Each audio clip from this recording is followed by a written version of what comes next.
Et salut à toutes et à tous, bienvenue dans ce vlog. Aujourd'hui on va parler essentiellement de plantes. On va remonter ensemble mon bégonia qui tire encore plus la tête que la semaine dernière. Sinon je voulais vous parler aussi des fleurs de papier que j'avais commencé à faire, je vous avais partagé notamment sur Instagram, ça vous avait bien plu donc je vais vous montrer ça. Il va y avoir du bouturage aussi et une grosse surprise plante avec de nouvelles plantes et une grosse surprise pour vous.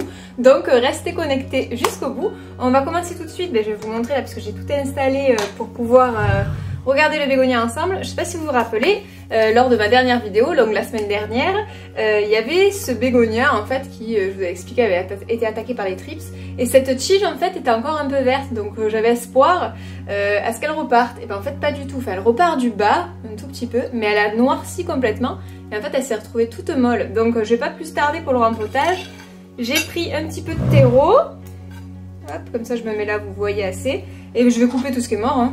Ça, c'était une autre tige qui est complètement morte. Donc hop, ça part.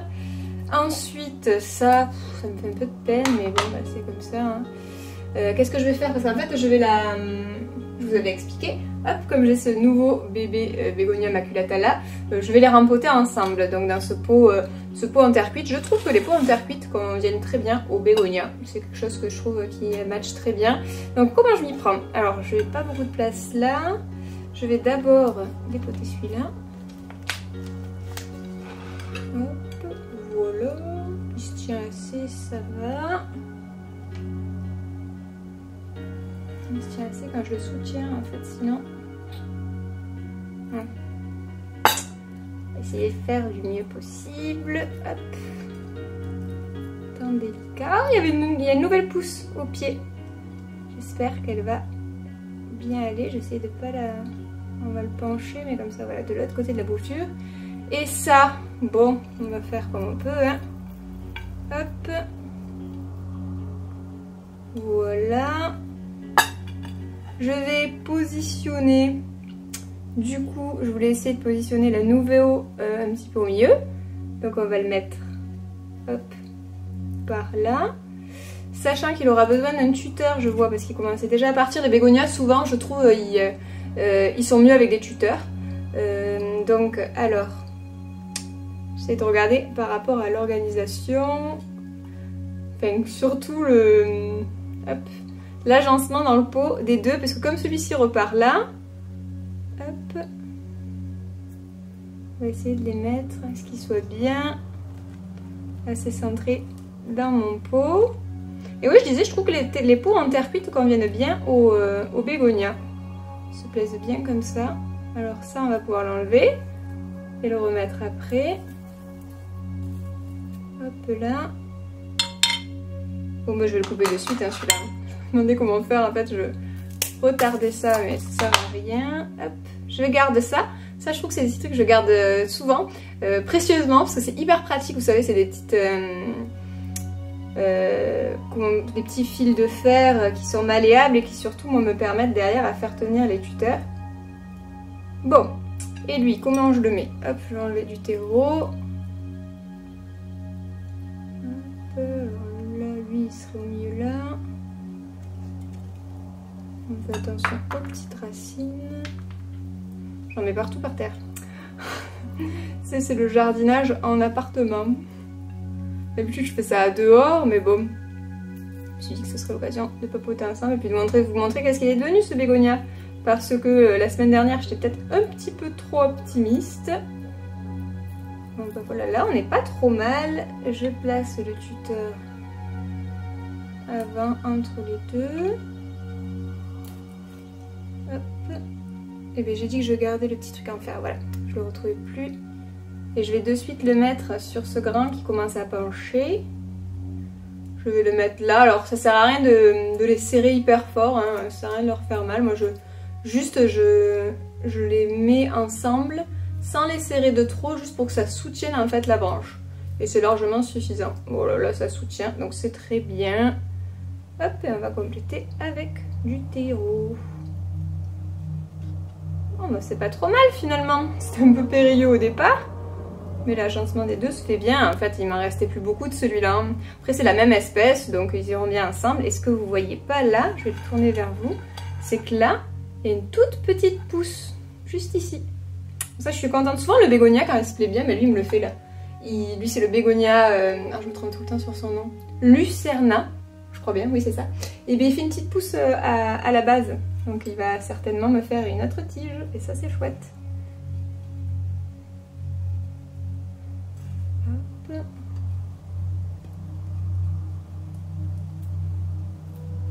Alors est-ce qu'on est bon niveau terreau? Au pire je compléterai après l'arrosage. Souvent quand on arrose après le rempotage, le terreau se tasse un petit peu et on voit qu'il peut en manquer. Donc pour ça on est bon. Direct après arrosage je vais le mettre avec un peu d'eau. J'ai pris une assiette creuse que j'avais chinée au plus, que je trouve trop jolie, ces vieilles assiettes, je les trouve trop belles. Et voilà, avec un peu d'eau. J'ai un peu, mais en fait généreusement. J'avais exprès pas arrosé cette semaine, ni l'un ni l'autre, de bégonia, parce que je savais que j'allais leur réserver ce petit rempotage. Je vais en mettre aussi dans la soucoupe, comme ça il boira par les deux techniques, autant par le haut que par le bas, par bassinage.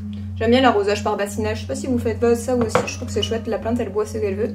Et voilà pour le rempotage de celui-ci. Alors la dernière fois que j'ai sorti toutes mes plantes pour les arroser et les pulvériser d'eau pour au cas où les trips, ça a été l'enfer cet été, donc je continue à bien les mouiller, nettoyer les fleurs, les feuilles, etc. Je me suis rendu compte que celui-ci était devenu énorme et qui commençait à prendre beaucoup de place. Et regardez-moi ça, une liane là et celle-là qui commence à bien grandir. D'ailleurs par contre il est très bien ici puisque du coup les nouvelles pousses, regardez les couleurs sont vraiment belles, il fait des différences de couleurs avec des feuilles très claires et ça c'est grâce à la luminosité qu'il y a là. Mais j'aimerais en fait en mettre une partie. En fait j'ai fait une étagère là-bas, j'essaierai de vous la filmer aussi si je peux dans un vlog ou la montrer peut-être dans ce vlog là. Et j'aimerais faire grimper en fait tout autour du miroir cette jolie petite plante là, et je pense que c'est une plante qui s'y prête assez facilement puisqu'elle pousse hyper rapidement, voilà, il n'y a pas trop de problème. Donc je vais la bouturer.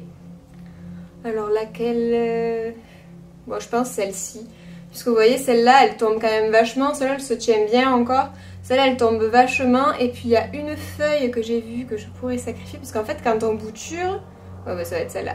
Quand on bouture, bon, il faut faire attention aux nœuds. Je vous ai déjà montré les nœuds, facilement on les repère bien là. Hop, là on a des nœuds, c'est de là dont vont sortir les racines. Et souvent, du coup, il faut sacrifier une feuille. Et celle-ci, je vois qu'elle a été bien piquée, c'est possiblement les trips.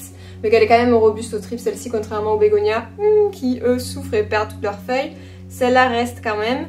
Donc je pense que je vais couper ici, en fait, vous voyez, pour que vous expliquiez moi la logique que là j'ai en réfléchissant en même temps que je vous parle. Ce serait de couper ici, pour ensuite que ce nœud puisse bouturer et donc sacrifier cette feuille là. C'est ce qu'on va faire. J'ai pris là un ciseau, pas besoin de sécateur, enfin si vous avez des tout petits ciseaux c'est encore mieux, moi je les ai pas encore reçus. Donc je prends mes gros ciseaux là, il faut couper si possible d'une manière nette, la plus nette possible. Hop, voilà. Et là. Et ensuite, donc j'ai coupé là, mon nœud est là. Et donc je vais couper cette feuille ici. Idem. Et ça dans l'eau, moi je le mets dans une petite station de bouturage et ça fera des feuilles assez facilement. Je pourrais peut-être même le bouturer 2 fois celui-ci. Et là vous voyez presque on a des racines qui commencent à être faites. Et en fait je sais pourquoi, c'est parce que il se baladait tellement, mais des fois je le faisais reposer sur les autres pots et en fait il était pas loin de la terre. Et on peut facilement comme ça repiquer en fait. Et la racine commençait presque à se former déjà là. Donc je vais voir. Et là j'ai une toute nouvelle feuille qui pousse qui est trop belle aussi. Je vais voir si je la recoupe là pour le remettre en eau là, ou si je le mets en eau comme ça. C'est possible que je refasse un tronçon. Mais après moi ça me fait porte-peine chaque fois de couper les feuilles. Parce que je pourrais tout à fait faire un tronçon là et du coup faire ça comme racine. Mais ça me voudrait dire enlever cette feuille là. Je vais voir. Voilà, et peut-être que d'ailleurs il faudra que je rempote certaines de mes boutures qui sont là-bas. Donc on va peut-être faire ça ensemble. Quelques jours plus tard, après avoir du coup bouturé mon potos qui est juste là, qu'on dirait même pas que je lui ai découpé un morceau tellement il est grand. Du coup je l'ai mis en eau. Et ah purée, je viens de renverser un peu d'eau. Ça c'était couru d'avance. c'est pas grave. Et du coup je l'ai mis en eau en fait avec une autre bouture que j'avais déjà qui avait raciné. J'aime bien faire ça, je trouve que... Alors je sais pas si c'est psychologique mais je pense pas, je pense qu'il y a peut-être des hormones de bouturage ou des choses qui se libèrent et qui accélèrent du coup je pense les autres boutures. Ça c'est une bouture de Oya qu'on m'avait donnée qu'il va falloir que je mette en terre. Et du coup je l'ai mis en eau, alors moi souvent c'est un verre transparent que je mets sur un endroit qui est ensoleillé. Et il commence là tout juste à me faire des petites racines, donc je vais attendre douce manette que ça fasse des racines au moins de 2-3 cm avant de le rempoter. Mais voilà, c'était pour vous montrer ce que ça devenait. Voilà. Hop, je vais les remettre là. Je voulais aussi vous parler d'un livre que j'ai reçu cette semaine. Ça fait longtemps que ça me faisait de l'œil parce qu'en fait je suis le travail de cet artiste depuis pas mal de temps, en fait même ça se compte en années maintenant. Il s'agit du coup du Jardin poétique de papier et l'artiste c'est Milucia, elle s'appelle Laura Flavini et en fait elle fait des fleurs en papier. J'ai toujours trouvé ça magnifique, je la suivais sur Instagram en fait depuis un petit moment et quand j'ai vu qu'elle sortait un livre je me suis dit waouh super, j'aimerais vraiment apprendre moi aussi à faire des fleurs en papier. Et donc en fait ce livre c'est fait d'une manière très didactique, c'est-à-dire qu'on vous explique au début le matériel dont on a besoin. Ensuite, on vous montre vraiment toutes les étapes pour la réalisation de plusieurs fleurs et feuilles en fait. Alors qu'est-ce qu'il y a comme différentes espèces? Alors, il est vraiment tout récent, hein. Je viens tout juste de l'avoir, mais je voulais vous en parler de suite puisque bon, je pense que ça va... Déjà j'ai vu que quand je vous en ai partagé sur Instagram, ça vous a beaucoup plu et intéressé. Et je pense que je vais faire une vidéo, je vais peut-être dédiée à ça avec la fabrication de plusieurs fleurs sur la chaîne. Aussitôt que je l'ai reçu, j'ai voulu le tester. Alors j'avais, je vais vous montrer, j'avais du papier crépon mais qui est vraiment pas de bonne qualité, très fin. Mais je voulais que ce soit un premier jet avec, voilà, comme un petit test. J'ai fait ça de soir. Je vous ai quand même filmé les différentes étapes si vous voulez. Voilà, je vous le mettrai. J'ai mon ordinateur qui fait du bruit. Peu importe. Je vous mettrai quand même les étapes dans ce vlog, comme ça vous verrez pour ce premier jet vraiment un débutant. Comme ça voilà, vous m'avez dit que ça vous intéresserait de voir ça. Et puis je pense que si ça vous plaît, je vous ferai une autre vidéo plus complète sur les différentes étapes en vous montrant le livre, vous détaillant bien la fabrication de plusieurs fleurs. Mais voilà, là c'était un premier jet. Hop, que j'ai fait du coup avec un papier comme ceci, donc très fin, un papier que j'avais moi, mais j'aimais bien les reflets dorés en fait qu'il avait. Et donc vous allez voir les différentes étapes de réalisation, sachant qu'elle vend aussi sur sa boutique en ligne du papier crépon d'une très bonne qualité. On voit qu'il est beaucoup plus épais, qu'il y a vraiment une jolie matière, donc voilà, ça peut être intéressant pour faire de belles fleurs. Je vous laisse avec du coup les petites étapes de cette première réalisation et je vous montre ce que ça donne à la fin. Alors la première étape consiste à découper un morceau de papier absorbant. Alors moi j'utilise plus de papier essuie-tout, donc j'ai pris tout simplement là du papier toilette que je découpe proprement sur les côtés. Alors les dimensions qu'il faut, en fait ça va nous permettre de fermer la boule au centre de la fleur. Et donc il nous faut 9 x 12 cm. Donc je vais vérifier rapidement que ce soit les bonnes dimensions, mais c'était quasiment parfait. Donc voilà pour la première étape. Donc je forme une boule entre mes mains. Essayez de faire une boule la plus compacte possible. Et ensuite là on a la tige métallique qu'on va en fait mettre au milieu. Pour ça donc il va falloir faire un petit point de colle. Voilà, un point de colle chaude pour qu'on puisse de suite refermer en fait la boule sur la tige pour faire en fait le centre de notre fleur. Donc là j'essaye de bien serrer pour que ça soit assez compact. Après je remettrai un petit peu de colle liquide pour quand je placerai mes pétales.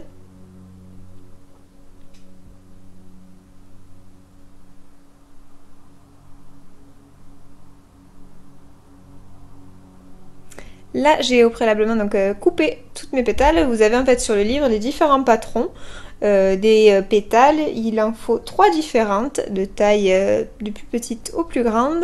Et là on vient recourber les pétales de bas en haut à l'aide normalement d'une pince. Moi j'en ai pas donc j'ai pris une cuillère. Et ça va, ça marche assez bien. Il faut être assez délicat puisqu'en fait là le papier est super fin.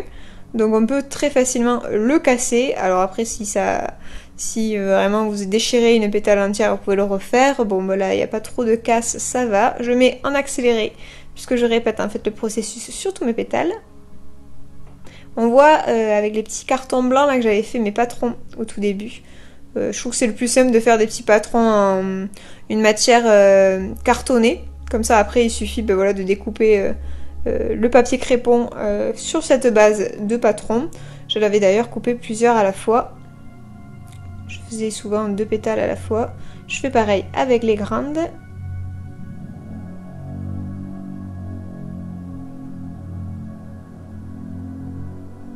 Alors là, c'est la colle liquide qui va nous permettre de fixer les pétales. J'ai pris un petit pinceau. Et le but, ça va être de venir englober la boule de papier absorbant en les enduisant de colle liquide les uns à la suite des autres pour faire chevaucher en fait les différents pétales de façon à ce qu'ils recouvrent en partie notre petite boule blanche. Alors moi là c'était la première fois que je tentais l'expérience. J'ai mis de la colle qu'au bas du pétale alors que je me suis rendu compte après coup que ça aurait été peut-être mieux si j'en mettais un peu plus. Bon ben là je prends, pour protéger mon plan de travail, je prends un petit carton et je réitère l'opération. Donc pour l'instant j'en mets tout le temps sur le bas, mais j'aurais peut-être dû en mettre voilà un peu plus tout au long comme je vous disais. Bon j'ai fait peut-être une erreur au tout début là, bon c'était la toute première que je réalise. J'étais un peu pressée, j'ai fait ça de soir, voilà juste pour tenter l'expérience dès que je venais d'avoir le livre. Mais bon voilà, on verra à la fin que ça ressort pas trop mal. Mais je pense qu'en fait, si je devais le refaire, je recouvrirais un peu plus en fait mes pétales de colle pour que ça revienne bien en fait sur la boule blanche.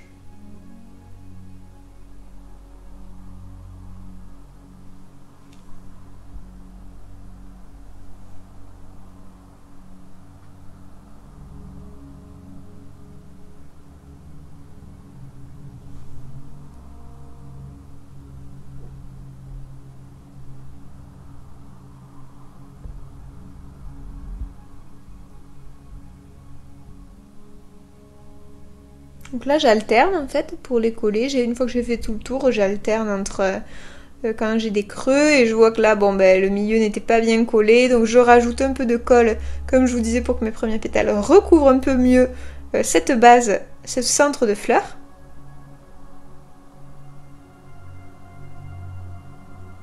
Mais je trouve en tout cas que cette manière de faire des fleurs pétale par pétale, un papier crépon, c'est beaucoup plus, ça a un air beaucoup plus naturel, ça donne des fleurs plus naturelles qu'avec les méthodes de pliage qu'on connaît, et un peu plus moderne aussi.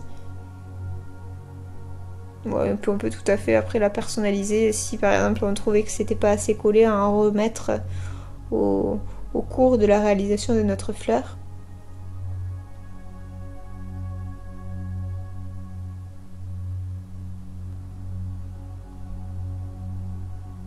Je continue.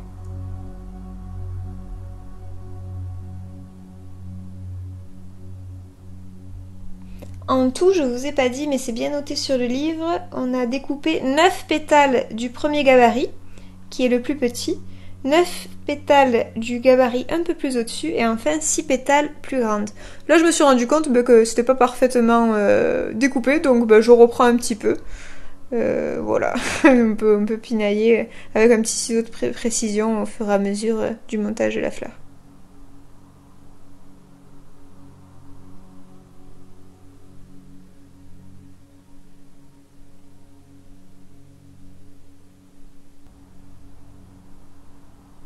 On passe maintenant au gabarit un peu plus grand et on réitère la même opération, c'est-à-dire que sur la même base des premières pétales, on va fixer nos pétales de manière aléatoire.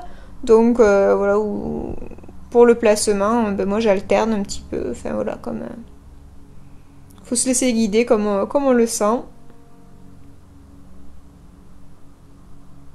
Sur le livre, on nous dit laissez-vous porter par votre inspiration pour le placement. Donc voilà, c'est ce que j'ai fait. Maintenant, j'en précolle 2 en même temps et comme ça, hop, j'enchaîne le collage. Voilà, j'ai mis un accéléré un petit peu pour pas que ce soit trop long. De toute manière, vous avez compris le principe.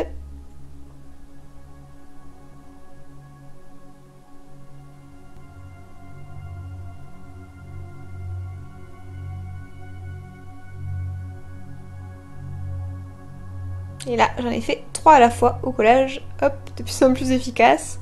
Je remets un petit peu dans mon centre de fleurs pour le recouvrir légèrement. Cette colle est bien pratique. Mon papier est très fin et pour autant elle ne le casse pas. Et elle colle assez bien. Elle est ensuite invisible, donc c'est chouette. La dernière étape, hop, mes pétales un peu plus grands. Et bien ceux-ci, en fait, il faut venir les recourber dans l'autre sens. En fait, l'idéal ici, c'est que ça soit un petit peu bombé. Donc je viens les retourner en fait dans le sens opposé des premiers. Voilà, ils doivent être retournés, bombés vers le haut.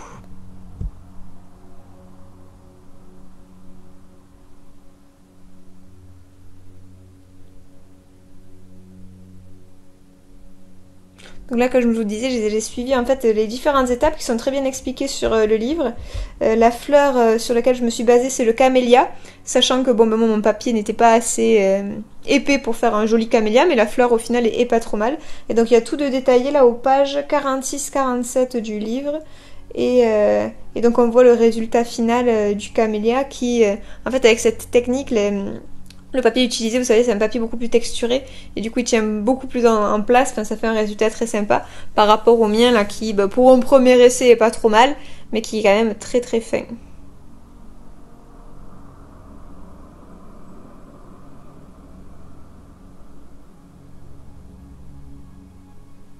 Et là idem, donc je vais venir les placer en alternant. En fait, on nous indique du coup pour des grands pétales bombés vers le haut, de fixer 3 pétales avec un même écart chacun, puis les 3 derniers, parce que là on n'en a que 6, donc entre les 3 premiers pétales, de les alterner donc.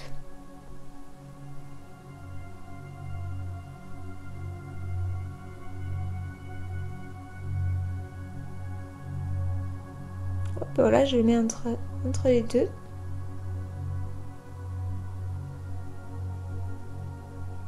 Et le dernier au trou, voilà, qui reste entre mes premiers pétales. Avec ce papier qui est un peu fin, ça fait presque une rose, je trouve. Voilà, on retrouve peut-être un peu moins le camélia à cause de ce papier qui est trop fin, qui n'est pas l'idéal, mais ça fait quand même une fleur assez naturelle, assez jolie, que, comme toi, moi, je garderai dans mes bouquets. Voilà! Et donc voilà ce que ça donne à la fin avec la lumière du jour. Parce que du coup j'avais filmé un soir rapidement quand j'ai voulu tester du coup dès que j'avais reçu le livre. Donc voilà, je trouve que c'est très mignon, sachant que c'est vraiment un premier jet. Mon papier est méga fin, il n'est pas aussi texturé qu'il pourrait l'être, on peut pas lui donner toute la forme. Vous avez vu que des fois quand on force un petit peu trop ça peut même se déchirer. Mais je suis quand même contente du résultat, franchement pour une première fois c'est très chouette à faire. Ça prend plus de temps évidemment que le papier crépon quand on le plie juste. Mais du coup le résultat est beaucoup plus naturel. Donc voilà pour ce premier jet, dites-moi ce que vous en pensez. Je suis super contente de revenir pour vous annoncer donc le concours plantes. Comme je vous disais, il va y avoir pas mal de surprises sur la chaîne à venir pour vous remercier d'être aussi nombreux sur la chaîne. On a dépassé les 10 000 abonnés et j'en suis ravie. Donc j'ai envie aussi que vous soyez contents de vous faire plaisir avec Plantabox. On vous offre 75 € d'achat sur l'e-shop Plantabox pour que vous puissiez faire votre sélection de plantes, de ce qui vous plaît vraiment. Donc ça va être un concours qui va être ouvert à partir d'aujourd'hui. Sur Instagram, je vais faire lancer un post où vous pourrez du coup commenter, vous abonner à l'e-shop de Plantabox si ce n'est pas encore fait et écrire pour tenter votre chance. Ça va durer une semaine. Ce sera ouvert à toute l'Union européenne et donc voilà, 75 € d'offert sur l'e-shop. Vous pourrez par exemple vous offrir, si c'est celle-là qui vous plaît par exemple, une Ring of Fire. Magnifique, philodendron Ring of Fire qui est disponible sur l'e-shop de Plantabox. Regardez-moi ces feuilles de folie. Je l'avais jamais vue en vrai cette plante. Elle est vraiment folle. Elle est vraiment très très belle. Ce sont de beaux spécimens en plus. Grands je veux dire. Il va falloir que je trouve un joli cache-pot pour mettre en valeur. Mais par exemple cette beauté là. Une autre plante qui est disponible là sur l'e-shop. Et une plante que moi j'avais jamais trouvée auparavant. Une plante que j'adore. C'est Scindapsus Trebi Darkform, voilà le Darkform celui-là, avec des feuilles foncées. Moi c'est vraiment, j'ai le Trebi Moonlight que je trouve sublime et celui-là le Darkform il est vraiment très très beau aussi. J'adore de toute façon les feuillages qui changent un petit peu là, bien foncé, je trouve ça superbe. Et donc voilà une plante qui est disponible sur l'e-shop de Plantabox. Également pour les amoureux de Syngonium, il y a des Syngoniums. Moi celui que je trouve le plus joli, parce que normalement je suis pas une fan moi des Syngoniums, mais celui-là il est quand même très beau. C'est le Red Arrow, si je dis pas de bêtises on va vérifier quand même. Syngonium, ouais c'est ça, le Red Arrow, il est trop beau. Il a une nouvelle feuille qui pousse là, et là le dessous des feuilles qui est un petit peu rouge violine. Il est très joli, donc celui-là je l'ai adopté et il va pas bouger de là, je crois qu'il va bien dans ce cache-pot en plus. Ça fait ressortir le côté original de ces feuilles, très très beau. Youp, voilà pour ça. Qu'est-ce qu'il y a en nouveauté aussi? Il y a cette plante là que j'ai pas encore de cache-pot pour celle-ci, mais qui est très mignonne. C'est donc l'Epiprenum pinnatum variegata. Alors il y a une feuille qui est un petit peu cassée celle-ci j'ai l'impression, mais il en prépare une nouvelle juste là. Et du coup il est super original avec ses feuilles panachées. Faut voir aussi que je le mette.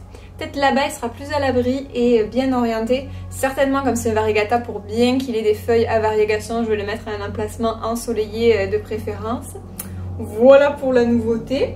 Je sais aussi qu'il y a des amoureux d'Oya. C'est des plantes en ce moment qui ont la cote et il y en a une de disponible pour ceux qui les aiment, les Oya. C'est celle-ci. Alors comment elle s'appelle celle-là? J'ai oublié son petit nom. C'est l'Oya carnosa albo marginata. Hyper original ces feuilles. Regardez ça. Alors ça m'a été demandé l'autre fois de faire peut-être une photo à côté de toutes les plantes que je montre. Si jamais elles ne ressortent pas bien, je l'avais fait pour quelques-unes, mais je vais essayer de le faire pour toutes là, si j'y pense, au montage. Je vais essayer de vous prendre ça en photo. Parce que c'est vrai qu'il y a des nuances parfois de couleurs ou de formes qui passent pas bien à l'écran. Et celle-ci, elle est hyper originale. Je l'ai mis dans ce cache-pot. Je trouve que c'est pas mal. D'ailleurs, j'ai eu pas mal de retours sur mes cache-pots. Je vous ferai une vidéo dédiée au cache-pot si ça vous intéresse. Et voilà pour celle-ci. Bref, n'hésitez pas à aller jeter un coup d'œil à l'e-shop, à tenter votre chance, surtout pour le concours. J'espère que ça vous fera plaisir, que voilà, vous serez content de ce cadeau-là. En tout cas, moi je suis ravie. Donc merci Plantabox de collaborer avec moi pour vous proposer un concours. Le concours n'est pas du tout rémunéré, ni sponsorisé, ni quoi que ce soit. C'est juste pour vous faire plaisir. Et moi j'en suis très contente. Et puis voilà, j'espère que ces beautés vous plairont. C'est la folie, hein. Là en ce moment c'est la folie, hein. Des nouvelles plantes hyper originales, assez rares qu'on ne voit pas partout, je suis trop contente. Voilà, donc voilà pour ces nouveautés, voilà pour les surprises, j'espère que vous serez contents, que vous serez heureux, n'hésitez pas à me mettre un petit mot en commentaire, je serai ravie de vous lire. Et puis je vous souhaite de passer une bonne journée et je vous dis à très bientôt, rendez-vous donc sur Instagram pour le concours. Salut!